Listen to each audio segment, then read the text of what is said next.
బీహార్లో బీజేపీ జెండా ఎగరవేయడం ఖాయమన్నారు కేంద్ర మంత్రి వెంకయ్య నాయుడు. 10 ఏళ్ల పాటు రైతుల పట్టకొట్టిన కాంగ్రెస్ ఇప్పుడు బీజేపీపై ఆరోపణలు చేయడం విడ్డూరమన్నారాయన. కమ్యూనిస్టులు కాంగ్రెస్ సిద్ధాంతాలు సాధ్యం కానివని, సంఘర్షణే కాదు సమన్వయం కావాలన్నారు. ప్రపంచవ్యాప్తంగా ప్రధాని మోడీకి మంచి ఆదరణ ఉందన్నారు వెంకయ్య. బీజేపీ ఆలోచన విధానం వైపు, సిద్ధాంతాల వైపు చూస్తూ దేశంలో మోడీ గారి నాయకత్వాన పెద్ద మెజార్టీ వచ్చింది.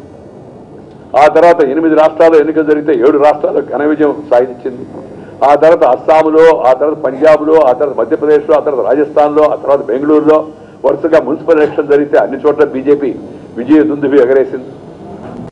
నిన్న అండమాన్లో పోర్ట్ బ్లేయర్లో మున్సిపల్ ఎన్నికలు జరిగితే భారతీయ జనతా పార్టీ, కాంగ్రెస్ పార్టీ అంతకుముందు అధికారంలో ఉండి దాన్ని ఓడించి బీజేపీ జెండా ఎగరేసింది. అండమాన్ నార్త్ నికోబార్లో, అలాగే అండమాన్ మెయిన్ ల్యాండ్లో 2 జిల్లా పరిషత్తులను కూడా బీజేపీ స్వాధీనం చేసుకుంది.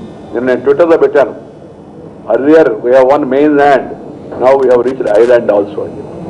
Congress has lost mainland, now they are losing even the islands also. ఎందుకంటే పరిస్థితి మనకు అర్థమవుతుంది. కొంతమంది అర్థం చేసుకోలేకపోతున్నారు. అది వాళ్ళ దురదృష్టం, మనం చేయగలిగింది లేదు.